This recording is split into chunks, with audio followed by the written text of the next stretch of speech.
सहनाववतु सहनौ भुनक्तु सह वीर्यं करवावहै तेजस्विना अधीदम् अस्तु मा विद्विषावहैः। ओम शांति शांति शांति।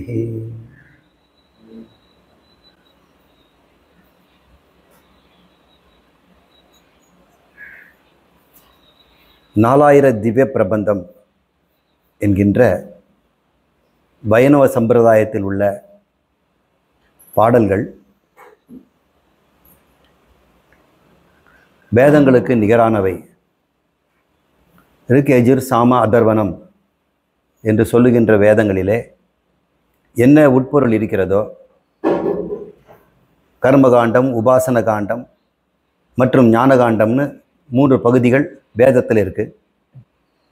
அந்த 3 பகுதியிலுமே இந்த 4000 பாடல்களுக்குள்ளே பல இடங்களிலே நிரம்பி இருக்கிறது.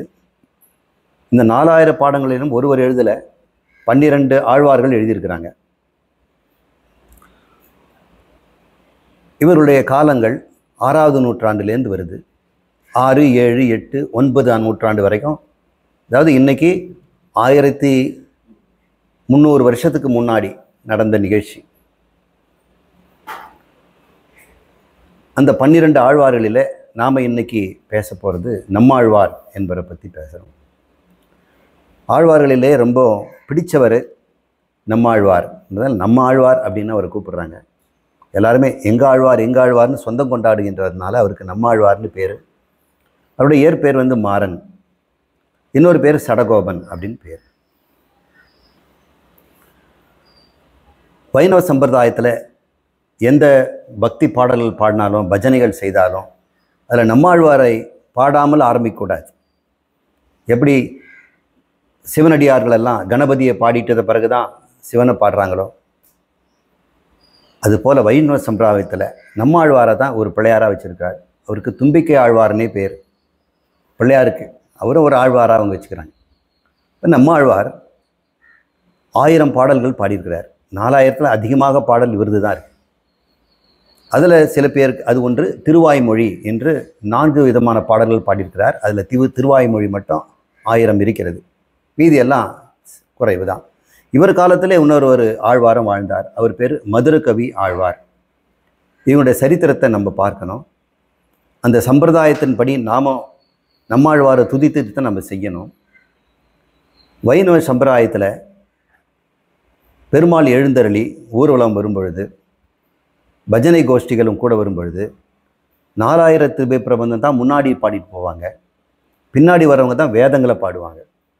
சமஸ்கிருத வேதங்கள் பின்னாடியும் தமிழ் வேதமாகிய இந்த 15 ஆழ்வார்கள் பாடிய 4000 திவ்ய பாடல்கள், திருவாய்மொழி போன்றவற்றை முன்னாடி பாடுவாங்க.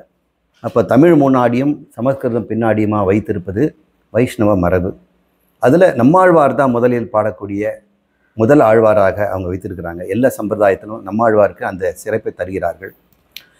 நம்மாழ்வார் என்று சொல்லக்கூடிய மாறன் பிறந்தது அங்கே போட்டிருக்கேன் பாருங்கள், வரலாறு 7ஆம் நூற்றாண்டு, 1300 வருஷத்துக்கு முன்னாடி. அவருடைய சரியான காலம் தெரியல.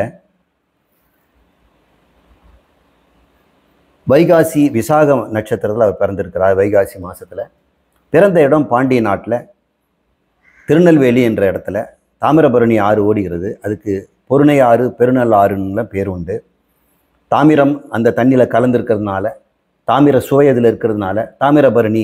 வருணி என்றாலே தண்ணீர் என்ற அர்த்தம். தாமிரவருணி, தாமிரம்னு பேர். வடமொழியில் தாமிரம் அப்படின்னு பேர்.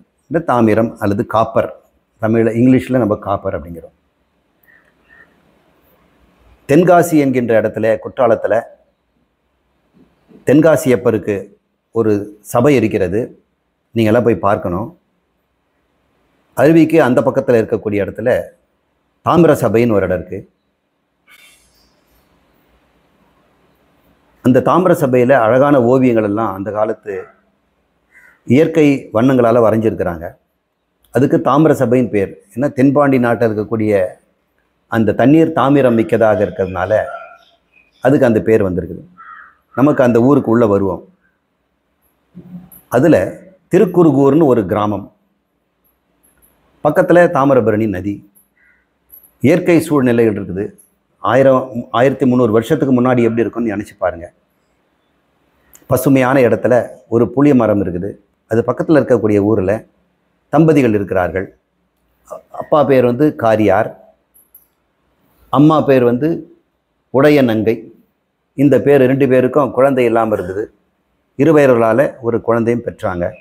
மாறன்னு பேர் வச்சாங்க. அவன் பிறந்ததுலேருந்து கண்ணே திறக்கலை, வாய் திறந்து பேசலை, பால் கொடுங்கன்னு கேட்கல. இவங்களுக்கு என்ன செய்யறதுன்னு தெரியல. இவர்களாக பால் ஊட்டுவாங்க, இவர்களாக சோறு ஊட்டுவாங்க.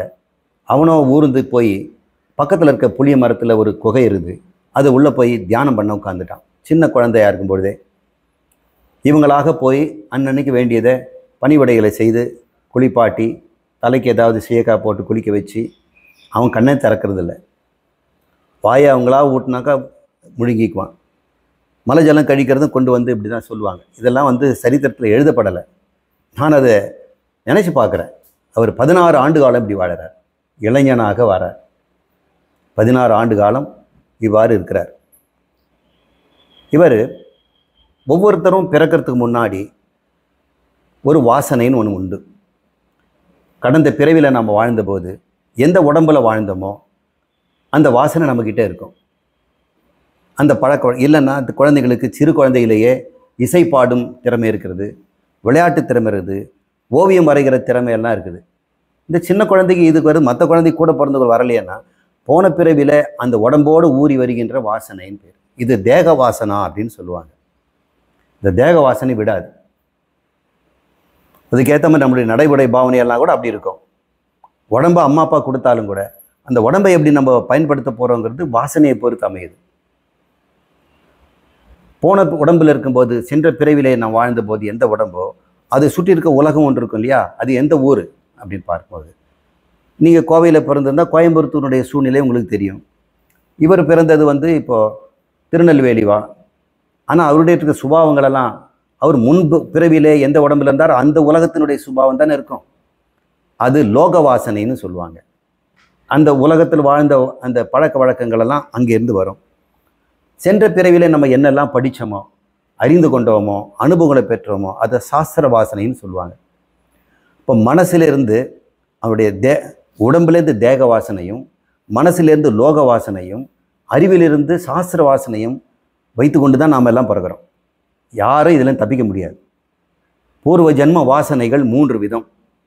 தேக வாசனை, லோக வாசனை, புத்தியில் இருக்கக்கூடிய சாஸ்திர வாசனை.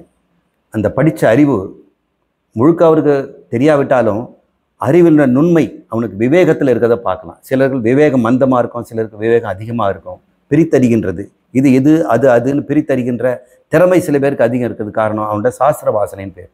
இந்த வாசனைகள் எல்லாம் பிறக்கும்போது புது உடம்பில் எடுத்து பிறக்கும் பொழுது இந்த வாசனைகள் உள்ளே புகுந்துக்குது.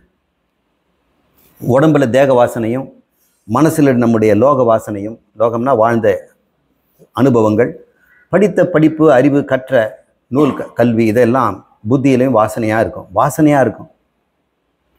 அவன் வெகு சுலபமாக எல்லாத்தையும் கடிச்சுக்குவான். எந்த பெரிய ஒரு நூலாக இருந்தாலும் அது மருத்துவ நூலோ மருத்துவ வாசனை இருந்துன்னா மருத்துவ நூல் அவனுக்கு இஷ்டமாக இருக்கும். இருக்கிற புக்கில் அதை தான் தேடி படிப்பான். இவ்வாறு இந்த வாசனைகள் எல்லாம் ஜடம் என்ற ஒரு வாயினால் நம்ம உடம்புக்குள்ளே புகுது அப்படின்னு ஒரு சாஸ்திரம் சொல்லுதுன்னு வைங்க. இந்த நம்மாழ்வாருக்கு பிறக்கும் பொழுதே இந்த வாசனைகள் எதுவும் வரக்கூடாதுன்னு அவர் அப்படின்னு ஒரு சத்தம் போட்டு நீக்கிட்டாருன்னு சொல்கிறாங்க. அந்த ஜடமாகிய அந்த ஜடவாயு மீது அவர் கோபத்தை கொண்டாருன்னா ஜடாகோபர்னு பேர் அவருக்கு. அவர் சடகோபருங்கிறதுனாலையும் பெருமாள் கோயிலில் இன்றைக்கி நாம் சேவித்துட்டு வரும்பொழுது தலையில் பெருமாளுடைய பீடத்தை, தலையினுடைய பாதத்தை விற்கிறாங்க இல்லையா, அதுக்கு சடாரின்னு பேர். அதை நம்மாழ்வாருடைய அடையாளமாகத்தான் வைத்து கொண்டிருக்கிறார்கள். இதெல்லாம் நம்மாழ்வாருடைய சிறப்புகள். 16 வயசு வரைக்கும் இப்படி இருந்த இந்த மகான் யாராலும் கண்டுபிடிக்கல ஒரு மகான் தான் இருக்கிறாருன்னு. அவர் வந்து மனநோயோ அல்லது ஏதாவது பிறவி குறையோ யாராலும் கண்டுபிடிக்க முடியல. அந்த சமயத்தில் அயோத்தியில் ஒரு மகான் இருக்கிறார். அவர் பேர் குலசேகர. அவர் மதுரகவி ஆழ்வார்னு பேர். மதுரகவி ஆழ்வாரும் நல்ல புலமை பாடக்கூடியவர், சாஸ்திரம் படித்தவர், வேதங்கள்லாம் படித்தவர். நம்மாழ்வார் வந்து வேளாள குலத்தை பிறந்தவர். மதுரகவி ஆழ்வார் பிராமண குலத்தை பிறந்தவர். அவர் அயோத்தியில் வந்து சுவாமி தரிசனம் பண்ணிட்டு இருக்கிறார். அந்த சமயத்தில் தென் மூலையிலிருந்து ஒரு பிரகாசமான ஒளியை அவர் பார்க்குறார். மற்றவங்களுக்கு தெரிந்தா தெரியல, இவருக்கு தோணுது ஏதோ ஒரு அதிசயம் நடந்திருக்குது நம்முடைய ஊரில். ஏன்னா இவருடைய ஊர் கடலூர், திருக்கோளூர்ன்ற ஊர். திருக்கோளூரில் இருந்துட்டு அவர் அயோத்தி போயிருக்கிறாரு. நம்ம ஊர்கிட்ட தென் திசையில் இந்த ஒளி வருதே, நம்ம போய் ஒரு பார்த்துட்டு வருவோம்னு சொல்லி தென் திசைக்கு மறுபடியும் பயணமாகிறார். வரும்பொழுது அந்த ஒளி இருக்கிற இடம் வந்து திருநெல்வேலி மாவட்டத்தில் இருக்கக்கூடிய திருக்குறுகூர் என்ற ஊரை பார்த்துட்டு போகிறார். அங்கே சென்றால் இந்த குழந்தை அங்கே இருக்கிறத பார்க்குறார்.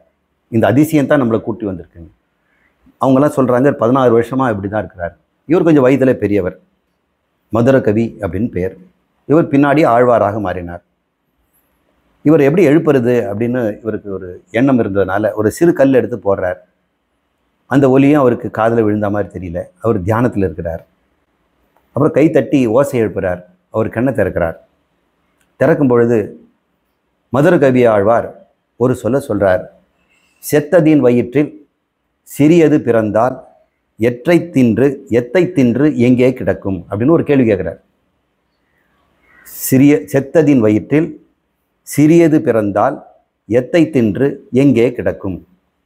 நம்மாழ்வார் அப்போ தான் முதல் தடவை வாய் திறந்து அத்தை தின்று அங்கே கிடக்கும்னு ஒரு பதில் சொல்கிறார். செத்தது அப்படின்னு நம்முடைய மதுரகவி சொன்னது இந்த உடம்பு. இந்த உடம்பு பிணம் அப்படின்னு சொல்கிறார். உயிரோடு இருக்கும் பொழுதே இது பிணம்தான். இங்கு உள்ளே இருக்கக்கூடிய இந்த ஜீவாத்மா வெளியே போன உடனே இது பிணம்னு சொல்கிறோம். அப்போ உள்ளே இருக்கும் பொழுது பிணம்னு சொல்கிறதில்லை, ஆனால் பிணம்தான். இது உள்ளிருக்கும் வரையும் பிணம்தான், வெளியே போன பிறகும் பிணம்தான். அந்த பிணத்துக்கு உயிர் கொடுத்து வைக்கிறது யார்? இந்த ஜீவாத்மா. இந்த ஜீவாத்மாங்கிற ஒரு சிறியது, அது பேர் சிறியதுன்னு பேர். அது சிறியதாக இருந்தாலும் கூட உடம்பு முழுக்க நிரம்பி இருக்கும். ஏன் அது சிறியதுன்னு சொல்கிறாங்கன்னா, அதே ஜீவாத்மா தான் எறும்புக்குள்ளே இருக்குது. எறும்புக்குள்ளே இருந்தால் எறும்பளவுக்கு அது விரிஞ்சிடும். யானைக்குள்ளே போனால் யானை அளவு விரிஞ்சிடும். மனிதனுக்குள்ளே இருந்தால் மனிதனாக இருக்கும். நம்ம குழந்தையாக பிறந்தோம்னா குழந்தை அளவு இருக்கும். வளர வளர 5 அடி வளரும், 6 அடி வளரும். அதனால் அதுக்கு சிறியதுன்னு பேர். செத்ததின் வயிற்றில் சிறியது பிறந்தால் எத்தை தின்று எங்கே கிடக்கும். சரி, இங்கே பிறந்துடுச்சே இந்த ஜீவாத்மா, இந்த சரீரத்துக்குள்ளே வந்துடுச்சே, அது என்ன பண்ணும் அப்படின்னு அவர் கேட்குறாரு. அத்தை தின்று அங்கே கிடக்கும். எதை தின்னும்? அது செய்த பாவ புண்ணியங்களை தின்று கொண்டு வாழும் அப்படின்னு ஒரு பதிலை சொல்கிறார். இதில் உள்ளர்த்தத்தை நம்ம இப்போ கொஞ்சம் பார்ப்போம். ஏன்னா மதுரகவி ஆழ்வாருக்கும் நம்முடைய நம்மாழ்வாருக்கும் இருந்த உரையாடலும் பாடலும் தான் திருவாய்மொழியாக நம்ம பார்க்க போகிறோம். அவர் எழுதிய பாடலில் திருவாய்மொழியில் 1000ல் ஒரு 2-3 பாட்டு தான் நம்ம பார்க்க போகிறோம். அதுக்கு தான் இன்றைக்கு நேரம் இருக்குது. இந்த அதிசயமான ஒரு வாழ்க்கை முறையை நம்ம தெரிஞ்சுக்கிட்டு மகான்கள் எப்படியெல்லாம் இருந்திருக்கிறாங்கன்னு தெரிஞ்சுக்கிட்டு பிறகு தான் அந்த பாடலுடைய மகத்துவமும் தெரியும். ஒரு உடலிலே ஒருவன் வாழ்கின்ற போது என்னெல்லாம் செய்தானோ, செய்ததெல்லாம் நல்லதும் இருக்கும் கெட்டதும் இருக்கும். அந்த நல்லது கெட்டதுக்கு ஒரு பலன் இருக்கும் இல்லையா? அந்த பலனை அந்த உடம்புல அவன் பயன்படுத்த முடியாது. இன்னொரு உடம்பு எடுத்து தான் பயன்படுத்தணும். அந்த உடம்பு எடுக்கும்போது கடந்த உடம்புல செய்த நல்ல தீமைகளுடைய பலனை அவங்க அனுபவிச்சுட்டு அந்த உடம்புல இருக்கிறான். இப்போ அந்த உடம்புல வாழும் பொழுது, 2வது உடம்புல வாழும் பொழுது அவன் செய்கின்றதெல்லாம் 3வது உடம்புல தான் அனுபவிக்க முடியும். இப்போ நாம் எதையெல்லாம் அனுபவிக்கிறோனோ பிறந்ததுலேருந்து மரண காலம் வரைக்கும், அதுக்குன்னா நன்மை தீமைகளும் பாவ புண்ணியங்களும் இன்ப துன்பங்களும் ஒருத்தருடைய வாழ்க்கையில் எத்தனை விதமான சம்பவங்களும் நடக்கலாம். பிறக்கலாம், வாழலாம், படிக்கலாம், உறவுகளோடு இருக்கலாம், மனைவியோடு வாழலாம், மனைவி இல்லாமலும் வாழலாம், சாஸ்திரம் படிக்கலாம், எது வேணால் செய்யலாம். இது எத்தனைக்கும் அவன் சுக துக்கங்களை அனுபவிக்கிறான். அனுபவத்தை 2ஆக பிரிச்சிடலாம். ஒன்று சுக அனுபவம், ஒன்று துக்க அனுபவம். அது எப்படி வேணால் வரலாம். உறவினர் முறையில் வரலாம், இயற்கையிலேருந்து வரலாம், தன் உடம்புலேருந்தே வரலாம். உடம்புலேருந்து தனக்குள்ளேருந்து வந்ததுன்னா அது அத்தியாத்மா அப்படின்னு சொல்கிறோம். சுற்றுப்புறத்துலேருந்து உறவினர்கிட்டேருந்தோ மிருகங்கிட்டேருந்தோ வந்ததுன்னா அதை அதிபௌதிகம்னு சொல்கிறோம். இயற்கையிலேருந்து வந்ததுன்னா அது அதி தெய்வீகம்னு சொல்கிறோம். இந்த நவக்கிரக கோள்கள் எல்லாம் நமக்கு துன்பம் கொடுக்கும், இடி மின்னல் போன்றதெல்லாம் தரும், வெள்ளமெல்லாம் தரும். இந்த 3 வகையான துன்பங்களும் 3 வகையிலேருந்து இன்பங்களும் நமக்கு வருது. இது அத்தனையும் ஒவ்வொருத்தருக்கும் ஒவ்வொரு விதமாக இருக்குது. ஏன் இது மாதிரி வெவ்வேறு விதமாக இருக்குதுன்னு சொன்னால் இது காரணம் இந்த அனுபவங்களை அவன் அடையணும்னு சொல்லி போன பிறவிலேருந்து கொண்டு வந்தது. இப்போ நீங்கள் புதுசாக ஒரு காரியம் செய்து அதை அனுபவிக்கணும், நன்மை தீமை அனுபவி இப்போ முடியாது. அது அடுத்த பிறவியில் தான் அனுபவிக்க முடியும். இப்போ ஒருவன் செய்வதை 2ஆக பிரிப்போம். மனதினால் செய்யறதுன்னு ஒன்று இருக்கும், உடம்பினாலும் பேச்சினாலும் செய்யறதுன்னு இருக்கும். ஒருத்தருடைய செயல்கள் 3 இடத்துல வரும். மனோ, வாக்கு, காயம். உடம்பலால் செய்கிறது என்ன? ஒருத்தருக்கு உதவி செய்யலாம், தூக்கி விடலாம், கொண்டு போய் குழந்தைகளை வளர்க்க விடுறாங்க. அப்பா அம்மா உடம்பால் தான் சேவை செய்கிறாங்க குழந்தைகளுக்கு. குழந்தைகளும் பெருசான பிறகு உடம்பால் தான் சேவை செய்கிறாங்க, உடம்பால் தான் இம்சையும் கொடுக்குறாங்க. அடுத்து பேச்சால் சுகம் தராங்க, பேச்சால் துக்கமும் தராங்க. மனதாலும் சில காரியங்களை செய்கிறாங்க, அது நம்ம கண்ணுக்கு தெரியாது. இப்போ 3 இடத்துலேருந்து காரியங்கள் நமக்கு வெளிவருது. தெரிந்த இடத்துலேருந்து வருது வாக்கும் உடம்பும். அதனுடைய பலன்கள் அப்பப்போ கிடைச்சிடும். ஒருத்தர் கொடுமையாக பேசிட்டோம்னா அவர் பதிலுக்கு அவர் நமக்கு பதில் தாக்குதலை கொடுப்பார். உடம்பால் ஒருத்தர் துன்பம் கொடுத்தா உடம்பால் நமக்கு துன்பம் வரலாம், உடம்பால் உதவி செய்தோன்னா உடம்பால் நமக்கு இன்பம் வரலாம். அதுக்கு நேரடியாக அப்பொழுது பலன் கிடைச்சிடும். ஆனால் மனதால் செய்ததுக்கு எப்பொழுதுமே பலன் உடனடியாக கிடைக்காது, அது அடுத்த பிறவியில் தான் கிடைக்கும். ஒரு உதாரணம் எடுத்துக்குவோம். ஒரு இடத்துல வண்டி பஸ்ஸு நின்று போச்சு, எல்லாம் எடுத்து தள்ளுங்க அப்படின்னு சொல்கிறாங்க. உள்ளே இருக்கவங்களாம் எழுந்து வந்து தள்ளுறாங்க. ஒருத்தர் உள்ளேருந்து வரமாட்டேங்கிறார். நீங்கள் வரமாட்டீங்களான்னு கேட்டோம்னா, நான் டிக்கெட் வாங்கிட்டேன், பஸ்ஸை கொண்டு போய் அங்கே ஒரு நிற்கிற வரைக்கும் நான் எனக்கு உரிமை இருக்கிறது அப்படின்னு அவர் சொல்கிறாரு. அப்புறம் உடம்பால் ஒன்று சொல்கிறாரு, உடம்பால் அவர் உதவி செய்யலை, வாயால் இம்சையும் கொடுக்குறாரு. மனசால் என்ன நினைக்கிறாரு? அதை பற்றியும் நினைக்கிறார். மற்றவங்களாம் இறங்கி வந்து தள்ளுறாங்க, அவங்க உடம்பால் சகாயம் பண்ணுறாங்க, உள்ளே இருக்கிறவருக்கு சேர்த்து தனமுக்கும் சேர்த்து. அப்போ பிளாட்ஃபார்மில் நிற்கிற ஒருத்தர், அவருக்கு இது சம்மந்தமே இல்லை, அவர் ஓடி வந்து அவரும் சேர்ந்து தள்ளுறார். அவர் ஒரு தொழிலாளி. இப்போ 3 பேரும் 3 விதமான காரியங்களை பார்த்தோம். சம்பந்தமே இல்லாதவர், சம்பந்தப்பட்டவர், சம்பந்தப்பட்டவரில் ஒருத்தர் ஒன்றும் செய்யாமல் இருக்கிறார். இவங்களுக்கு பலன்களை உடனுக்குடன் அப்பயே நம்ம பார்த்துடலாம். இப்போ பிளாட்ஃபார்மில் வந்து தள்ளிட்டு இருக்கிறவர் பார்த்து, ஐயா ரொம்ப நமஸ்காரம், நீங்கள் இதெல்லாம் செய்ய வேண்டியதில்லை, நீங்கள் பண்ணியிருக்கீங்களேன்னு, உங்களை மாதிரி நல்லவங்க இருக்கிறனால தான் மழை பெய்யுது அப்படின்னு சொல்கிறார். அவருக்கு இன்பம் கிடைச்சிடுது இல்லையா, சுகம் கிடைச்சிடுது. இப்போ உடனுக்குடன் சுகம் கிடைச்சிடுச்சு. ஆனால் மனசில் அவர் செய்தது இருக்கு இல்லையா, பரோபகாரம், அது சாதாரண விஷயம் இல்லை. அதுக்கு இந்த பாராட்டெல்லாம் பத்தாது, இந்த பாராட்டு பத்தாது. இன்னொரு உதாரணம் சொல்கிறேன். 2 பேர் ஒரு இடத்துல உண்டியல்லையோ ஒரு ஏழைக்கு 100 ரூபா கொடுக்குறாங்க. வந்து கஷ்டப்பட்டு இருக்கிறாரு, யாராவது ஆளுக்கு 100 ரூபா கொடுங்க, 200 ரூபா கொடுங்கன்னும் போது ஒரு பெரிய பணக்காரர் 3 கோடிக்கு சொந்தம், பர்சில் நிறைய கத்தையாக பணம் வச்சுருக்குது, 100 ரூபா கொடுக்குறாரு. ஒருத்தர் கூலி தொழிலாளி, இன்றைக்கி வீட்டுக்கு வந்து 100 ரூபா தான் உழைச்சிருக்கிறாரு. அவன் பார்க்குறான், சரி நாளைக்கு எப்படியாவது நம்ம கடன் வாங்கி வாழ்ந்துக்கலாம், இருக்கிறத வச்சு நாளைக்கு பிழைச்சிக்கலாம், ஆனால் இன்றைக்கி இந்த குழந்தைக்கு 100 ரூபா வேணுமேனு அவர் 100 ரூபா கொடுக்குறாரு. இப்போ பாராட்டு எல்லாருக்கும் 100 ரூபா கொடுத்து தானே கொடுக்குறாங்க. 2 பேரும் பாராட்டுறாங்க, ஐயா 100 ரூபா கொடுத்துருக்கீங்க, 10 ரூபா கொடுக்குறத கஷ்டப்படுறாங்க, 100 கொடுத்துருக்கீங்களேன்னு 2 பேரையும் பாராட்டுறாங்க. இப்போ 2 பேருக்கும் சமமான ஒரு சுகம் கிடைச்சிடுச்சு. ஆனால் மனசில் நினச்சி பார்த்தீங்கன்னா, அவர் கோடி வச்சிருக்கிற 100 ரூபா கொடுக்கறது ஒரு பொருட்டே கிடையாது. ஆனால் 100 மட்டுமே வச்சிருக்கிறோம், அத்தனையும் கொடுத்துட்டான் பாருங்கள். இவனுடைய உதவியை இந்த சன்மானம் போதுமா? உலகம் தருகின்ற சன்மானம் சரியான்னு பார்த்தா இல்லை. இறைவன் இந்த உடம்பாலும் வாக்காலும் செய்ததை உடனுக்குடன் கொடுத்துடுறாரு. ஆனால் மனதால் எந்த நோக்கத்தில் நீ செய்தியோ அந்த நோக்கத்தின் பலனை அவர் நிதானமாக தான் தருவார். அதை இந்த உடம்பில் பெற முடியாது. மனதால் நாம் செய்த அனைத்து காரியங்களும் இன்னொரு பிறவியில் தான் நமக்கு கிடைக்கும். எவ்வளோ பேர் வந்து பேர் உபகாரம் பண்ணுறாங்க, ஆனால் மனசுக்குள்ளே என்ன நினச்சி செய்கிறாங்கன்றது முக்கியம் இல்லையா? அந்த உபகாரத்துக்கு பின்னாடி விளம்பரம் இருக்கலாம், அந்த உபகாரத்துக்கு பின்னாடி தன்னுடைய செய்த தப்புகளுக்கு ஒரு பிராயச்சித்தமாக இருக்கலாம், அல்லது வீணாக போகுதே காசு, இதை கவர்மெண்ட் கொடுக்க வேண்டாம் இங்கே கொடுத்துடலான்னு சொல்லலாம், எப்படி ஒன்றா செய்யலாம். ஒருத்தரோட இன்டென்ஷன் அப்படின்னு சொல்கிறது மனசுலேருந்து வருது, அது மானச கர்மான்னு பேர். இந்த உடம்பில் செய்யக்கூடிய சரீர கர்மத்துக்கு பலனை அந்தந்த பிறவிலே அனுபவிச்சுடுவான். ஆனால் மனதால் செய்த கர்மத்தை அந்த பிறவியில் அனுபவிக்க முடியாது. அதுக்கு தான் அடுத்த பிறவி தேவைப்படுது. இவ்வாறு மதுரகவி ஆழ்வாரும் நம்மாழ்வாரும் சந்திக்க வேண்டியிருக்கிறது. மனதால் செய்த கர்மங்களை நாம் அனுபவிக்கிறதுனால இந்த ஜீவாத்மா எத்தை தின்று எங்கே கிடக்கும் அப்படின்னு அவர் கேட்டதுக்கு, அது மனதால் என்னென்ன கர்மங்கள் செய்ததோ, யாருக்கெல்லாம் சுகம் தந்ததோ, யாருக்கெல்லாம் துக்கம் தந்ததோ, அந்த சுக துக்கங்கள் எல்லாம் பாப புண்ணியங்களாக மாறும். சுகம் கொடுத்திருந்தா அது புண்ணியங்களாகவும், துக்கம் கொடுத்திருந்தா அது பாவங்களாகவும் தன் பலனை கொடுப்பதற்கு அது காத்திருக்கிறது. அது மறுபடியும் இன்னொரு உடம்பு எடுக்கணும். ஏன்னா உடம்பால் செய்ததெல்லாம் அந்த உடம்புக்கே போயிடுச்சு, வாக்கால் செய்த அந்த உடம்புக்கே போயிடுச்சு. ஆனால் மனதால் செய்ததுக்கு சுக துக்கங்களை அது அனுபவிக்கணும், இன்னொரு உடம்பு எடுத்து அதே மனசு உள்ளே வரணும். அப்போது எந்த மனது உடம்பிலிருந்து வெளியேறியதோ அதை சிறியதுங்கிறார். எந்த உடம்புல அது நுழைஞ்சதோ அந்த சிறியது உள்ளே நுழைந்ததுங்கிறார். அது எதை சாப்பிட்டுட்டு இருக்கோம்? இந்த பிறவியில் இந்த உடம்புல சுக துக்கங்களை அனுபவித்து கொண்டிருக்கும். அத்தை தின்று அங்கே கிடக்கும்.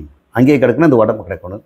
இப்போ பற்றிய ஒரு கர்ம விதியை 2 ஆழ்வார்களும் ஒரு சின்ன ஒரு வாசகத்தில் பேசி முடிச்சிட்டாங்க. அதுக்கப்புறம் நம்மாழ்வார் நீங்கள் எங்களுக்கு உபதேசம் பண்ணணும் அப்படின்னு மதுரகவி கேட்டதுக்கு இணங்க அவர் குரு சீடர்களாக மாறி நம்மாழ்வார் நிறைய பாட்டுகளை பாடுகிறார். அதையெல்லாம் அவர் திருவோலையில் எழுதி கொண்டிருக்கிறார். இவரும் மதுரகவி ஆழ்வாரும் பாடல் எழுதியிருக்கிறார். அது அத்தனை இறைவனை பற்றி இல்லை, நம்மாழ்வாரை பற்றி. கண்ணினின் சுருதாம்பு அப்படின்னு ஒரு நூல் எழுதியிருக்கிறார். அதில் அவர் இறைவனை பற்றி பாடாமல் குருவை பற்றியே பாடுகிறார். 2 விஷயத்தில் இந்த 12 ஆழ்வார்களில் 2 பேர் வித்தியாசமாக இருக்கிறாங்க. ஒன்று ஆண்டாள், இன்னொன்று மதுரகவி ஆழ்வார். ஆண்டாள் முழுக்க முழுக்க இறைவனை தன் கணவனாகவே காதலனாகவே வைத்திருக்கிறார், அப்படி பாடியிருக்கிறாங்க. மதுரகவி ஆழ்வாரோ இறைவனை விட்டுட்டு குருவை தான் பாடியிருக்கிறார். இப்போ இந்த ஆழ்வார்களை 2 பேரும் கொஞ்சம் வித்தியாசமாக, மற்ற எல்லாருமே இறைவனை வைத்து பாடியிருக்கிறார்கள். இவ்வாறு இந்த நம்மாழ்வாருடைய சரித்திரத்தை நம்ம பார்த்தோம். இந்த மதுரகவி ஆழ்வார் முடிந்த பிறகு ஒரு 100 ஆண்டுக்கு பிறகு நாதமுனி என்பவர் வரார். இவருடைய பெயர் நாதமுனி என்று சொல்கிறாங்க. இவருடைய இயற்பை கொஞ்சம் வித்தியாசமானது. இவர் ஒரு பிராமணர். கடலூர், இப்போ நம்ம பார்க்கின்ற கடலூரில் வீரநாராயணபுரம் என்ற இடத்துல காட்டுமன்னார்குடி, காட்டுமன்னார் கோயில் என்ற இடத்துல அவர் பிறந்திருக்கிறார். அந்த சமயத்தில் இந்த வேங்கட நாதமுனின்னு சிறப்பு எடுக்கிறவர், கன்னடர்கள் எல்லாம் அந்த ஊருக்கு வராங்க, கடலூருக்கு. அவங்க கையில் பாட்டு பாடிட்டு வராங்க. இது என்ன புதுசாக இருக்குது பாட்டுன்னு இந்த பிராமணர் கேட்குறாரு. இது தாயா 4000 திருவபத்தில் இருக்கக்கூடிய பாடல்கள், 4000 இருக்குது அதுக்கு அப்படி சொல்கிறாங்க, எங்களுக்கு கொஞ்சம் தான் தெரியும் அப்படின்னு அவர் சொல்கிறார். இது எங்கே கிடைக்கும்னு கேட்குறாங்க. யார்கிட்டையும் இங்கே இல்லைன்னு. இப்போ நமக்கு தான் இந்த வேலை போல் இருக்குன்னு நாதமுனி மறுபடியும் அவர் திருநெல்வேலிக்கு போய் 100 ஆண்டுகளுக்கு பிறகு அதே இடத்துக்கு போய் அவர் கேட்குறார். அப்போ பராங்குசன் என்று சொல்லக்கூடிய மதுரகவி ஆழ்வாருடைய மாணவன் நான் சொல்கிறேன்னு சொல்லி 4000 பாட்டை அவன் மனப்பாடமாக சொல்கிறார். அத்தனையும் தொகுத்து ஓலைகளாக்கி நமக்கு இன்றைக்கி வழங்கியவர் நாதமுனி தான். அது இல்லாமல் இவரும் சில பாடல்களையும் சேர்த்து அதை 4000ஆக மாற்றி வைத்திருக்கிறார். இப்போ 4000 பிரபந்தங்கள் என்று சொல்லக்கூடிய பிரபந்தங்களாக பாடல்கள் போற்றி பாடுகின்றவை பராங்குசன் உதவி செய்தார். இப்போ நம்ம திருவாய்மொழிக்கு வருவோம். திருவாய்மொழி என்பது பாசுரங்களால் ஆனது. குட்டி குட்டியாக இருக்கிற பாடல்கள், செய்யுள்கள். 10 பாசுரங்கள் சேர்ந்தால் ஒரு திருவாய்மொழின்னு பேர். நம்ம முதல் திருவாய்மொழியை பார்க்க போகிறோம். 10 திருவாய்மொழி சேர்ந்தால் அது ஒரு 10ன்னு பேர். அப்போது 10 10கள் சேர்த்தா 1000. அப்போ எத்தனை பாசுரங்கள் இருக்கும்? 1000 பாசுரங்கள், 10 திருவாய்மொழிகள், ஒரு 10, இப்படி 10 10களை பார்க்குறோம். இப்போ நாம் பார்க்க போகிறது முதல் 10ல் இருக்கக்கூடிய முதல் பாசுரம், முதல் திருவாய்மொழியில் இருக்கிற முதல் பாசுரம், 2வது பாசுரம், 3வது பாசுரம். இது வரைக்கும் நம்ம பார்க்கலாம். 10 பாசுரங்களை பார்ப்பதற்கு நமக்கு காலம் அவகாசம் இல்லை. இந்த சடகோபருக்கு இயற்பெயர் மாறன். அவருக்கு நிறைய பேர் இருக்குது. பராங்குசன், சடகோபர், குறுகை நம்பி, திருக்குறுகூரில் இருந்ததால் குறுகை நம்பி, திருக்குறுகூர் நம்பி, பெருநல் துறைவன். பாடலெல்லாம் பெருநல் துறைவனை அப்படின்னு பாடுவாங்க. குமரித்துறைவன், பவரோக பண்டிதன் அப்படி ஒரு பேர், பவரோகத்தை நீக்குகின்ற பண்டிதன். அப்புறம் முனிவேந்து, முனிவர்களிலே தலைவன், நாவலன் பெருமான், ஞானதேசிகன், ஞானபிரான் அப்படின்லாம் பேர். கம்பர் பின்னாடி காலத்தில் 1000 வருஷத்துக்கு பின்னாடி ராமகாவியத்தை, கம்பராமாயணத்தை எழுதுகிறார். அதை அரங்கேற்றம் செய்வதற்கு திருவேங்கடல்ல, அது திருச்சியில் இருக்கிறது பேர் என்னங்க, ஸ்ரீரங்கம். ஸ்ரீரங்கத்தில் அந்த 2 நதிகளுக்கு இடையில் இருக்க ஸ்ரீரங்க பெருமான் கிட்ட போய் கம்பர் அன்னைக்கு அரங்கேற்றம் செய்த மண்டபம் இருக்கும். நீங்கள் சுற்றி வந்தீங்கன்னா ஒரு பிரகாரத்தில் கம்பர் எழுதிய அந்த மண்டபத்தை பார்க்கலாம். அங்கே உட்கார்ந்து பாடும்பொழுது அவருக்கு அசரீரியாக இறைவனே சொல்கிறாரு, முதல்ல சடகோபனை பாடிட்டு என்னை பாடுங்கிறார், ராமனை பாடுங்கிறார். சடகோபனை பாடாமல் யாரும் இந்த தெய்வீகமான பாடல்களை அவங்க வைஷ்ணவ மரபில் பாடக்கூடாதுங்கிறது கம்பர்லேருந்து ஆரம்பிக்கிறது. அதனால் அவர் எழுதியது சடகோபர் அந்தாதின்னு பேர். நாம் இப்போது சம்பிரதாயப்படி நம்மாழ்வார ஒரு பாடலால் துதிச்சுட்டு நாம் திருவாய்மொழிக்கு செல்வோம். இது சம்பிரதாயமாக முறைப்படி பஜன் பாடுறவங்க இந்த பாடலை பாடுவார்கள். இதில் பாடும்பொழுதே உங்களுக்கு இந்த சரித்திரமும் உள்ள வரதை நம்ம பார்க்கலாம். நன்மையும் செல்வமும் நாளும் நல்குமே, திண்மையும் பாவமும் சிதைந்து தேயுமே, ஜன்மமும் மரணமும் இன்றி தேயுமே, இம்மையே ராமா என்ற 2 எழுத்தினால். இது ராமன் மேலே பாடிட்டு அடுத்ததாக பஜனை சம்பிரதாயத்தில் நம்மாழ்வார பாடுறாங்க. இது நாட்டை ராகம், ஆதி தாளம். நாடி பணி மனதே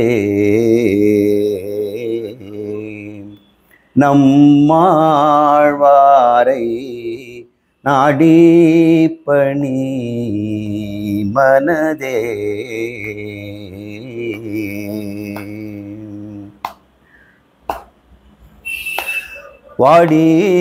வாடிக்கையான ஸ்ரீ வைஷ்ணவருடன் கூடி, வாடிக்கையான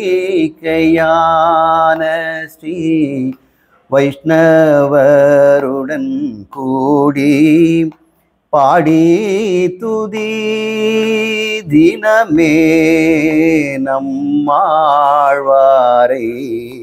நாடி பணி மனதே.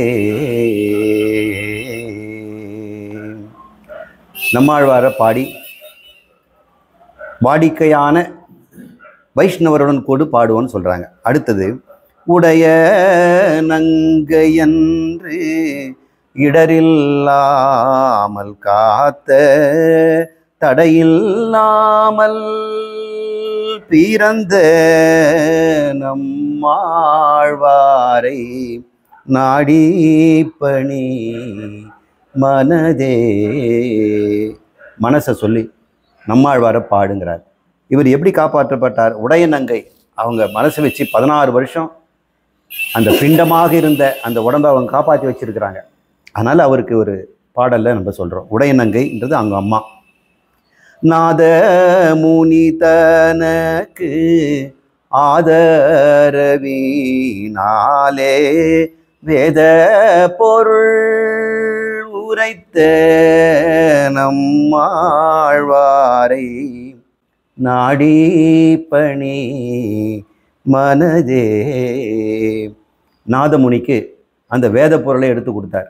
ஏன்னா நாதமுனி அங்கே போய் தேடி இருக்கும் பொழுது பராங்குசன் என்றவர் மூலம் இந்த பாடல்கள் எல்லாம் கொடுத்தார் அப்படின்னு சொல்கிறாங்க.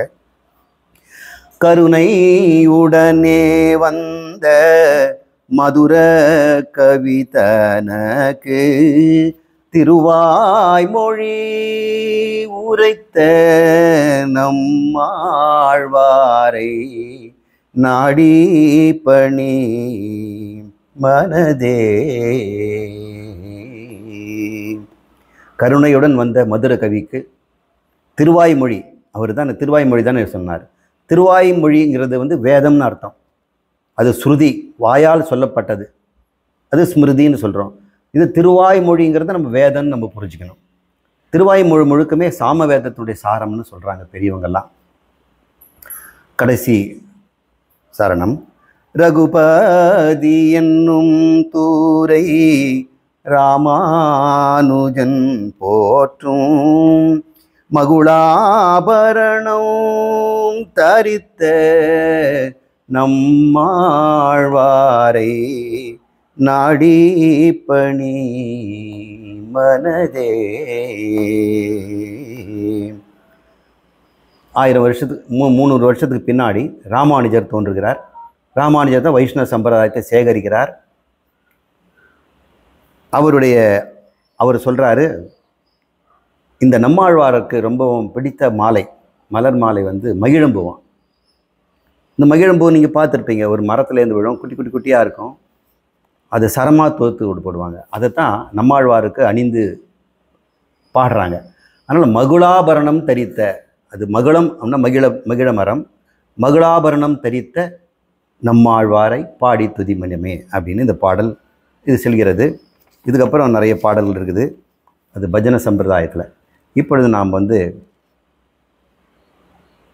திருவாய்மொழியிலிருந்து ஒரு சில பாடல்களை நாம் விளக்கம் பார்ப்போம். நம்ம கையில் அந்த ஒரிஜினல் இல்லை, என்னுடைய செல்ஃபோனில் அதை போட்டிருக்கேன். முதல் பாடல், முதல் பாசுரம். உயர்வர உயர்நலம் உடையவன் எவனவன், மயர்வர மதிநலம் அருளினன் எவனவன், அயர்வரு அமரர்கள் அதிபதி எவனவன், துயரரு சுடரடி தொழுதேன் மனநே அப்படின்னு ஒரு பாட்டு. ரொம்ப சிறிய பாட்டு தான் இது. ஒவ்வொரு வரியாக நாம் பார்ப்போம். உயர்வர உயர்நலம் உடையவன் எவன் அவன், மயர்வர மதிநலம் அருளினன் எவன் அவன், அயர்வரும் அமரர்கள் அதிபதி எவன் அவன், துயர் அரு சுடரடி தொழுதேழன் மனநே. ஏ மனமே, அந்த இறைவன் பிரம்மம் அவனுடைய சுடர்மிக்க திருவடியை நீ எப்பொழுது நினைத்து கொண்டே இரு அப்படின்னு அவர் சொல்கிறார். இவ்வாறு இதுக்கு என்ன பொருள், இந்த 3 வரிகளை நம்ம இப்போ பார்க்கணும். முதல் வரி, உயர்வர உயர்நலம் உடையவன் எவன் அவன் அப்படிங்கிறார். உயர்வர அப்படின்னா நிரதிசயம்னு அர்த்தம். அதிசயம்னா கொஞ்சம் கூட்டலாம். யாருக்காவது தட்சிணை கொடுத்தோம்னா, என்ன சார் இருக்கிறீங்க, இன்னும் கொஞ்சம் கொடுங்களேன் அப்படின்னு கேட்குறாரு. இன்னொருத்தருக்கு ஒரு லேண்டு தானம் கொடுக்குறோன்னா, இன்னும் கொஞ்சம் ஒரு 5 சென்ட் கொடுக்குறீங்களா அப்படின்னு கேட்பார். எந்த ஒரு இன்பம் அனுபவித்தாலும் இன்னும் கொஞ்சம் கூட அனுபவிக்கலாம் போல இருக்கே அப்படின்னு ஒரு நமக்கு மேலும் மேலும் கேட்டுக்கிட்டே போகிறோம் இல்லையா. இப்போ யாருமே திருப்தி அடையிறதில்லை. அது பேர் அதிசயம்னு பேர். நம்ம அதிசயம்னா வேறு அர்த்தத்தில் நம்ம புரிஞ்சுக்கிறோம். அதிசயம்னா இன்னும் கொஞ்சம் கூட சேர்க்கலாம். நிரதிசயம்னா இனிமேல் சேர்க்கவே முடியாது. நிரதிசயமான இருக்கக்கூடிய ஒருத்தனுக்கு அவர் ஒரு ஆனந்தத்தில் இருக்கிறார். ஏதாவது கொஞ்சம் கொடுத்து அவருக்கு ஆனந்தத்தை இன்க்ரீஸ் பண்ண முடியுமா, மிகுதிப்படுத்தினா அதெல்லாம் முடியாது. அவர் மிகுதியான உயர் நிலையில் இருக்கிறார். இதுக்கு மேலே ஆனந்தமே இல்லை. ஆனந்தத்துக்கு ஒரு அளவுகோல் சொல்கிறாங்க. ஆனந்தத்துக்கு அளவுகோல், இந்த பூமியில் வசிக்கின்ற ஒரு மனிதன் உச்ச ஆனந்தம் என்ன அப்படின்னு கேட்டோம்னா, இளைஞனாக இருக்கணும், நோய் நொடி இல்லாமல் இருக்கணும், உலகமே அவன் கீழே இருக்கணும், பகைவர்களே இருக்கக்கூடாது. உலகத்தில் இருக்க அத்தனை சொத்து, பூமியில் இருக்கக்கூடிய வைரங்களும் நவரத்தனங்களும் தங்கமும் வெள்ளியும் அவனுக்கு தான். கடலில் இருக்கக்கூடிய அத்தனை சொத்தும் அவனுக்கு தான். வானத்தில் இருக்கிறதும் காட்டில் இருக்கக்கூடியதும் அவனுக்கு தான். அவனுக்கு யாருமே இல்லை. அவனுக்கு எது வேணுமானாலும் பகைவர்களே இல்லை. இளைஞன், அவன் நல்லவன் வேற, அவன் குற்றப்பட்டு உணர்வு இல்லாதவன், மன தூய்மையானவன், அவன் சாது.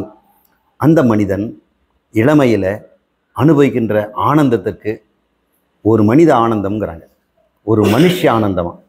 மனுஷனுக்கு இது மேலே ஆனந்தம் கிடைக்குமா? இந்த சரீரத்துக்குள்ளே என்னென்ன அனுபவிக்க முடியுமோ அத்தனையும் கிடைச்சுன்னா அது மனுஷ ஆனந்தங்கிறாங்க. அதை விட 100 மடங்கு ஆனந்தம் கந்தர்வனாக கந்தர்வ லோகத்தில் வசிக்கின்ற ஒரு மனிதனுக்கு கிடைக்குமா? அவன் மனுஷ கந்தர்வன் பேர். அந்த மனுஷ கந்தர்வனுக்கு சாதாரண மனிதன் 100 மடங்கு ஆனந்தம் அவனுடைய சரீரத்தில் அவன் உலகத்தில் கிடைக்குது. அவனை விட 100 மடங்கு ஆனந்தம் தேவகந்தர்வனுக்கு கிடைக்குமா? அவன் உலகத்தில் அவன் சரீரத்தில் கிடைக்கக்கூடியது. அதை விட அதிகமானது பித்ருலோகத்தில் இருக்கவங்களுக்கு. பித்ருலோகத்தில் இருக்கவனுக்கு விட கர்மலோகத்தில் இருக்கவனுக்கு ஆஜானிச்ச தேவர்கள்னு சொல்கிறாங்க. தேவர்களுக்கு பித்ருலோக இன்பம், தேவலோக இன்பம், ஆஜானிஜ தேவர்கள். அவங்க நாமெல்லாம் இங்கே பூமியில் பிறந்து நல்ல கதியை சென்று தேவர்களாக மாறி இருக்கலாம். ஆனால் தேவர் உலகத்திலே பிறந்தவங்களாக இருக்கிறாங்க. இந்த கல்பம் துவக்கத்துலேருந்து அவங்களுடைய இன்பம் 100 பெருக்கிட்டே போங்க. இப்படி 11 மடங்கு இன்பங்கள் 100 போகும்போது பிரம்மலோகத்தில் இருக்கிறவனுக்கு அந்த லோகம் கிடைக்குதான். அப்போ தேவர்களுகளே 3 பேர்: கர்ம தேவர்கள், சாதாரண தேவர்கள், ஆஜானஜ தேவர்கள், அப்புறம் இந்திரன், அதுக்கப்புறம் பிரஜாபதி, அப்புறம் பிரம்மதேவன், 4 தலை பிரம்மன், அப்புறம் பிரம்மத்தில் இருக்க பிரம்ம சொர்க்கத்தில் இருக்கக்கூடிய பிரம்மலோகத்தில் இருக்கக்கூடிய இன்பங்கள். இப்படி 11 அடுக்குகளில் வேதம் சொல்லுது. தைத்திரிய உபநிஷத்தில் இப்படி சொல்லியிருக்குது. ஆனந்தவல்லின்ற இடத்துல சொல்லியிருக்கிறாங்க. இதுக்கு மேலே ஆனந்தம் ஏதாவது இருக்குமா? சத்தியலோகம் அல்லது பிரம்மலோகத்துக்கு மேலே ஒரு ஆனந்தம் இருக்குமா அப்படின்னா, அந்த ஆனந்தம் எவனொருவன் இந்த லோகத்தில் இருக்க அத்தனை இன்பத்தின் மீதும் பற்றுவிட்டு ஆசையே இல்லாமல் இருக்கிறானோ அவன் அடைந்த திருப்திக்கு அளவே கிடையாதுங்கிறான். திருப்திக்கு எங்கேயாவது அளவு இருக்குதுங்களா? இந்த மாதிரியான ஒரு உயர்ந்த திருப்தி, இனிமேல் அந்த திருப்தியில் யாரும் திருப்தி அதிகப்படுத்தவே முடியாது. எவனுக்கு இது மாதிரி முடியும்னா ஞானிக்கு கிடைக்கும். அடுத்தது இந்த படைத்த பிரம்மத்துக்கு உண்டு. படைத்த கடவுளுக்கு தான் அந்த ஆனந்தம் இருக்குமா. அதனால் இந்த உயர் நலம், நலம்னா எது? ஆனந்தம் தானே. ஆனந்தத்தில் இதுக்கு மேல் ஆனந்தமே இல்லை என்று சொல்லக்கூடிய நிரதிசய ஆனந்தத்தை யார் வச்சிருக்கிறார்? அவர்தான் கடவுள். அவர் பேர் பிரம்மம். அதே நிலையை பிரம்மத்தை அறிந்தவன் அடைகிறான். பிரம்மவித் ஆப்னோதி பரம் அப்படின்னு சொல்லுது வேதம். பிரம்மத்தை, பிரம்மவித்னா பிரம்மத்தை அறிந்தவன், ஆப்னோத்தினா அடைகிறான், பரம் மேலான இந்த நிரதிசயமான ஆனந்தத்தை அவன் அடைகிறான் அப்படின்னு சொல்கிறான். பிரம்மவித் பிரம்மைவ பவதி அப்படின்னு சங்கரர் சொல்கிறார். பிரம்மத்தை அறிந்தவன், கடவுளை யார் என்று தெரிந்து கொண்டவன் கடவுளாகவே இருக்கிறானா. அதனால் குருவை சொல்கிறாங்க, குரு பிரம்மா, குரு விஷ்ணு, குரு தேவம் மகேஸ்வரக, மும்மூர்த்திகளும் அவர் தான். குரு சாட்சாத் பரம்பிரம்மம். அப்போ பிரம்மத்துக்கு சமமாக யார் இருக்க முடியும்னா குரு தான் இருக்க முடியுங்கிறாங்க. ஏன் குரு மட்டும் இருக்கிறாரு? அவர் எதனால் அப்படி அந்த ஆனந்தம் இருந்தார்? அவர் சாஸ்திரத்தை அறிந்து கொண்டார், பிரம்மத்தை தெரிந்து கொண்டார். பிரம்மத்தை எப்படி தெரிஞ்சுக்க முடியும்? குரு மூலம் தான் தெரிஞ்சுக்க முடியும். பிரம்மம் எதனால் இந்த பேரானந்தத்தில் இருக்குது அப்படின்னு பார்த்தோம்னா, தான் நிகரற்றவன், எனக்கு இன்னும் யாருமே இல்லை, நான் மட்டும்தான் இருக்கிறேன், மீது எல்லாமே என்னால் சிருஷ்டி செய்யப்பட்டது, என்னில் தான் இருக்கிறது, எனக்கு ஆனந்தத்தை இதிலிருந்து பெற வேண்டிய அவசியம் இல்லை, எனது ஆனந்தத்தான் இந்த பூமியில் இந்த உலகத்தில் இருக்கக்கூடிய ஜீவர்களெல்லாம் கொஞ்சம் கொஞ்சம் அனுபவிக்குது. என்னுடைய ஆனந்தத்தில் ஒரு சிறு துளியை தான் அவங்க மனதில் இந்திரியங்கள் மூலமாக அவங்களுக்கு உடம்புல கொடுக்கப்பட்ட இந்திரியங்கள் சுகத்தில் அது ஆனந்திக்கிறது. ஆனால் நானோ இந்திரியங்களும் தேவையில்லை, மனமும் தேவையில்லை, சரீரமும் தேவையில்லை, ஆனந்தமே நான் தான் அப்படின்னு இருக்கிறார் இல்லையா. அவரை தான் உயர் நலம் உடையவன். இதுக்கு மேலே உயர்வாக யாராவது சொல்ல முடியுமா? எல்லாமே அவர் தான் அப்படின்னு ஒரு முதல் சொல்லில் பிரம்மத்தை பற்றி நமக்கு அறிமுகம் சொல்கிறார் நம்மாழ்வார். அடுத்தது என்ன சொல்கிறாரு? மயர்வர மதிநலம் அருளினன் எவன் அவன். தனக்கு சொல்கிறார், இப்போ நான் அந்த நிலையை அடைஞ்சிட்டேன், பரமாத்ம சுரூபமாகிய இந்த பிரம்மானந்தத்தை நான் அடைந்திருக்கிறேன். அதுக்கு என்ன பண்ணார் அவர்? மயர்வர மதிநிலன் அருளினன். மயல் அப்படின்னு சொன்னால் குழப்பமான அறிவு, மயல் அறிவுன்னு சொல்லுவாங்க. அந்த குழப்பமான அறிவை நீக்கி என் மனநலம் உண்டாக்கிட்டான், மதிநலம் உண்டாக்கிட்டான். மயர்வர மதிநலம் அருளினன் அவன். எவன் அவன்? இந்த பிரம்மா. அந்த கடவுளே எனக்கு நேரடியாக என் மயலை நீக்கிவிட்டார். மயல் அப்படின்னா என்ன? பிரம்மைன்னு அர்த்தம். பிரம்ம பிடிச்சவங்க உலகத்தை ஒழுங்காக பார்க்க மாட்டாங்க. அரண்டவன் கண்ணுக்கு இருண்டதெல்லாம் பேய்பாங்க. அவன் அரண்டு இருக்கிறான், அவனுக்கு பார்க்குறதெல்லாம் பேயாக தெரியுது. மயல் பிடிச்சவனுக்கும் அவனுக்கு பார்க்கறதெல்லாம் பயங்கரமாக தெரியும். அப்போ மயல் அழிவு இருக்குது. மயல்னா குழப்பம் அறிவு. என்னுடைய குழப்பத்தை அவர் தீக்கிட்டார். ஒரு இருட்டு அறையில் கயிறு தான் இருக்குது, ஆனால் ஒருத்தர் அது பாம்புன்னு நினச்சிட்டார். கயிறு இப்போ பாம்பாக தெரியுது. இப்போ கயிறு பாம்பாக மாறிச்சான்னு கேட்டோம்னா அது மாறலை, கயிறாக தான் இருக்குது. இப்போ பாம்பு எங்கே தோன்றுச்சுன்னா இங்கே தோன்றுச்சு. பாம்பு இருக்கிற இடம் இங்கே, ஆனால் அவர் பார்க்குற இடம் அங்கே. தன்னிடம் இருக்கின்ற பாம்பை அவர் கயிற்றில் பார்க்குறார். கயிறு அங்கேயே தான் இருக்குது, சிவமேன்னு இருக்குது. ஆனால் இவர்கிட்ட பாம்பு ஒன்று உண்டாகிருக்குது. இந்த பாம்பு கயிறு அறிவு இல்லாமல் பாம்பு அறிவு வந்திருக்கு இல்லையா? கயிறு இருந்தால் கயிறு அறிவு வரணும். தஸ்மின் தத் புத்தி, எங்கே இருக்கிறதோ அதில் அந்த அறிவு தான் இருக்கணும். அதஸ்மின் தத் புத்தி, அது இல்லாத இடத்துல இந்த புத்தியை கொண்டு போய் அங்கே வைக்கிறார். தன்னிடம் இருக்கின்ற குழப்பத்தை கயிற்றில் பார்த்து கயிறு பாம்புன்னு சொல்கிறார். இப்போ நம்ம என்ன பண்ணணும்? இவனுக்கு பயத்தை போக்கணும்னா தடி எடுத்துகிட்டு போய் அந்த கயிறை 4 அடி அடிக்கணுமா? அடிக்க வேண்டியதில்லை, அது பாம்பே இல்லையே. இப்போ எங்கே இருக்குது பாம்பு? இங்கே மயல் அறிவு இருக்கிறது. அவன் புத்தியில் இருக்கக்கூடிய குழப்பத்தை தான் நீங்கணும். நம்ம என்ன செய்யணும்? லைட்டை போட்டு கயிறை காட்டி உடனே அவன் என்ன சொல்லுவான்? மயல் அறிவு நீங்கிடுச்சு. கயிறு தானுங்களா, நான் பாம்புன்னு நினச்சிட்டேன். இப்போ பாம்பு எங்கேருந்து போச்சு? கயிறுலேருந்து போச்சா, இங்கேருந்து போச்சா? இங்கேருந்து போச்சு. இங்கே மதி நலம் ஆயிடுச்சுல்ல. இந்த மதினா இவனுடைய மனம், இதில் ஒரு நலம் கிடைச்சதில்லை. யார் நீக்கினாங்க அதை? யாரோ ஒருத்தர் லைட்டை போட்டார், தானாக போச்சு. மயர்வரு, இந்த மயல்னு சொல்லக்கூடிய இந்த மதியில் இருக்கக்கூடிய இந்த அறியாமையை அவன் நீக்கினார். எனக்கு இப்போ ஆனந்தமாக போச்சு, எனக்கு பயம் போயிடுச்சு அப்படின்னு சொல்கிறார். இது கயிறுற விஷயத்தான் சொல்லிட்டீங்க. இங்கே நம்மக்கிட்ட என்ன மயல் இருக்குதுன்னா, எல்லா மனிதரும் உண்மையை அறிகிறோன்னு நினச்சிட்டு இருக்கிறோம். இந்த பூமியில் இருக்கிறதெல்லாம் பார்த்து இவங்க இருக்கிறாங்க, அவங்க இருக்கிறாங்க, இன்பம் துன்பம், என்னுடைய பணம் பொருள், என் உறவு, என் படிப்பு, இதெல்லாம் உண்மைன்னு நினைக்கிறாங்க இல்லையா? இல்லையா, இது மயல் அறிவான். உண்மையிலே இங்கே இருக்கிறதெல்லாம் கடவுளா? கடவுளை நம்ம கடவுளாக பார்க்காம உலகமாக பார்க்குறோம். இங்கே உள்ளே இருக்கிறார் பாருங்க, அவர் யாருன்னா அவர் கடவுளா? மயல் அறிவினால் கடவுளை நான் மனிதன்னு நான் நினச்சிட்டு இருக்கிறேன். இந்த கடவுள் படைத்த கடவுளாகவே இருக்கின்ற இந்த உலகத்தை கடவுள் இல்லை உலகம்னு சொல்கிறோம். வெளியே கடவுளை உலகமாகவும் உள்ளே கடவுளை மனிதனாகவும் பார்க்குறோம். பார்த்தீங்களா? அது மயல் அறிவு. எப்படி சார் சொல்கிறீங்க பொய்ன்னு சொல்கிறீங்க? இது குழப்ப அறிவா? ஆமாங்க, குழப்ப அறிவு தான். எல்லாரும் அப்படி தானே பார்க்குறாங்க. எல்லாரும் குழம்பி போய் தான் இருக்கிறாங்க. இந்த உலகத்தில் அனைத்து மக்களுமே மனிதர்களுமே தன் புத்தியில் உள்ளதை உள்ளபடி பார்க்கல. அப்படியா சொல்கிறீங்க? எல்லாரும் பிறந்ததுலேருந்து பிரம்மத்தை வெளியே பிரம்மமாக பார்க்காமல் கடவுளாக பார்க்காம உலகமாக பார்க்குறாங்க. அப்போ இங்கே இருக்கிற பொருளெல்லாம் கடவுளா? ஆமாம். அப்போ இங்கே உள்ளே இருக்கிறாரே அந்த அந்த அறிவு என்கிட்ட இருக்குதே, அந்த சைதன்யம், என்னுடைய அறிவு, அது கடவுள். ஆனால் நான் இது மனிதன் சொல்லிட்டு இருக்கிறேன். இதாண்டா மயல் அறிவு. கயிறை பாம்பா அது பார்க்கறது போல உன் ஆத்மாவை அகங்காரமாக பார்த்துட்டு இருக்கிற. வெளியே இருக்கக்கூடிய பிரம்மத்தை நீ உலகமாகவும் பார்க்குற. இப்போ இதுலேருந்து எப்படி தப்பிக்கிறது? எப்படி அந்த வெளிச்சத்தை கொடுத்த உடனே அங்கே மயல் அறிவு நீங்கி மதிநலம் உண்டாகி அவன் ஆனந்தம் அடைந்தானோ, இந்த உன்னு இருக்கிற மயல் அறிவை எனக்கு அந்த பகவான் நீக்கி கொடுத்தார். அவர் தான் எனக்கு நீக்கினார். அவர் நீக்கியதுனால எனக்கு குழப்பம் போயிடுச்சு.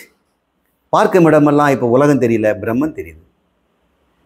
நான் என்னையே நான் கடவுள் பிரம்மமாக பார்க்கிறேன். இங்கேருந்து சம்சாரியாக சுக துக்கியாக பாவ புண்ணியங்களை அனுமதித்து கொண்டு உடம்புல வாடுகின்ற ஒரு மனிதனாக என்னை நான் பார்க்கவில்லை. சாட்சாத் அந்த பரம்பொருளே அறிவு சுரூபமாக என்னில் இருப்பதை நான் பார்க்கிறேன் என்று சொல்றார். இது பேர் தான் மயலறு. மயர் வர இந்த மயர்ச்சி என்று சொல்லக்கூடிய இந்த பிராந்தி உணர்வு நமக்கெல்லாம் போகட்டும் சீக்கிரமே. மெல்ல மெல்ல அது நீக்கட்டும். ஒரே சொல்லால் அது நீக்கிடலாம். இருந்தாலும் நீங்க பிறகும் கூட அந்த பயம் இருந்துக்கிட்டே இருக்கும். அது கொஞ்ச நாளாக போகும். இவர் சொல்கிறாரு, மயர் வர என்னிடம் இருந்த இந்த துர்புத்தி, பிரம்மத்தை வெளியே உலகமாகவும் என்னிடம் இருக்கின்ற கடவுளை நான் மனிதனாகவும் பார்த்துக்கிட்டதே. அப்போ அது பெரிய துரோகம் தானே. கடவுளை மனுஷனாக்குனது, கடவுளை ஜட உலகமாக மாற்றினது. அவர் சித் ஸ்வரூபமாக ஆனந்த ஸ்வரூபமாக இருக்கிறார். ஆனால் இந்த உலகமோ துக்க ஸ்வரூபமாகவும் ஜட ஸ்வரூபமாக எனக்கு தெரியுது. எப்படி ஒரு சித் ஸ்வரூபத்தையும் ஆனந்தத்தை நான் வந்து ஜடமாகவும் துக்கமாகவும் பார்ப்பேன்? தப்பு தானே? எப்படி என்னிடம் இருக்கின்றத கடவுள் அறிவை நான் என்னுடைய அறிவுன்னு சொல்லிக்கிட்டேன், கடவுள் அறிவுன்னு சொல்லாமல் என்ன இஷ்டத்தை என்னென்னவோ அது மேலே அறிவை சுமந்து மேலே அது திணித்து வச்சிட்டனே. எனக்கு ஒரே நொடியில் இது நீங்கி விட்டது. மயர் வர மதிநலம் அருளினன் அவன் அப்படின்னு இந்த அத்தியாசம்னு சொல்லக்கூடிய அறியாமையை அவர் போக்கினார். இது பேர் அத்தியாசம்னு பேர். ஒரு பொருள் இன்னொன்றாக தெரிஞ்சதுன்னா அது பேர் அத்தியாசம். சில சமயத்தில் கடற்கரையில் போகும்பொழுது சிப்பி எல்லாம் இருக்கும், ஆத்தங்கரையில் இருக்கும். அது வெள்ளி காசு மாதிரி அது மண்ணிலேருந்து புதைச்சிட்ருக்கோம். ஓடி போய் எடுக்க பார்ப்போம். இந்த சிப்பி வெள்ளியாக தெரியுது, கயிறு பாம்பாக தெரியுது. கயிறு பாம்பாக தெரிஞ்சால் ஓடி போயிடுறோம், சிப்பி வெள்ளியாக தெரிஞ்சால் அதை நோக்கி ஓடுறோம். இந்த உலகத்தில் சிலது நோக்கி ஓடுறோம், சிலது நோக்கி விலகி ஓடுறோம். இப்படி தானே வாழ்க்கை இருக்குது.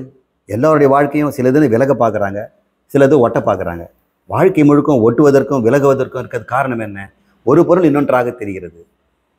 இந்த பிரம்மம் கடவுளே இன்றைக்கி ஜகத்தாக தெரியுது. சரி சார், இப்போ நம்மாழ்வாருக்கு வெளியே இருக்கிறதெல்லாம் பிரம்மமாக தெரியுதுங்கிற, இப்போ உலகமே தெரியாதா? நான் போய் நின்னா அவருக்கு தெரியாதா அப்படின்னு. அவர் நல்லாவே தெரியும். பிரம்மம் என்னுடைய மயல் அறிவினால் இவ்வாறு தெரிகிறது. எனக்கு மயல் போயிடுச்சு, இருந்தாலும் அது தெரியட்டுமே.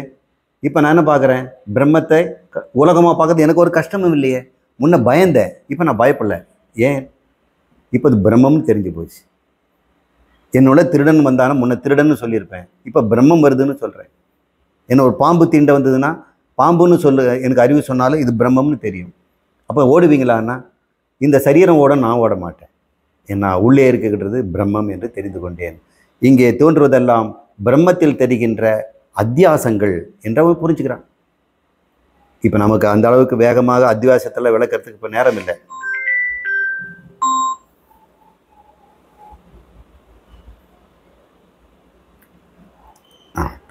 மூன்றாவது வரி இப்போ. அயர்வரும் அமரர்கள் அதிபதி எவன் அவன். முதல் சொல் உயர்வர உயர்நலம் உடையவன் எவன், அது பார்த்துட்டோம். மயர்வர மதிநலம் அருளினன் எவன் அவன். அயர்வரும் அமரர்கள் அதிபதி எவன் அவன் அப்படின்னு சொல்கிறார். இப்போது வெளிப்படையான அர்த்தங்கள்லாம் நிறைய இருக்குது, ஆனால் உள்ளர்த்தத்தை நம்ம தேடி பார்க்கணும். வெளியே பார்த்தோம்னு சொன்னால் நமக்கு உயர்வர உயர்நலம் எல்லாரை விட பெரியவன் அப்படின்னு நம்ம விட்டுறோம். நாம் எல்லாம் அவர்தான் ஆனந்த ஸ்வரூபங்கிறத நம்ம புரிஞ்சுக்கிட்டோம். மயர்வர மதிலன்னா எனக்கு வந்து அறியாமையை போக்கினார், எனக்கு நல்லது கொடுத்தார் அப்படின்னா பொதுவாக நினச்சிட்டு இருப்போம்.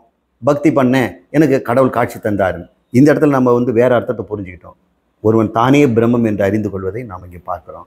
வேதாந்த சுருதியில் வேதாந்தம் சொல்லக்கூடிய பகுதியில் என்ன இருக்கிறதோ அதை தான் இவர் எழுதியிருக்கிறார். சாட்சாத் இது அத்வைத வேதாந்தத்துடைய சாரம் என்பதை நான் இங்கே உங்களுக்கு உறுதியாக சொல்கிறேன். அயர்வரும் அமரர்கள் அதிபதி எவனவன். அதுக்கடுத்து துயரறு சுடரடி தொழுதேழன் மனனே. இந்த 2 வரி இருக்கிறது. ஒரு சிறிய இடைவேளைக்கு பிறகு மறுபடியும் சந்திப்போம்.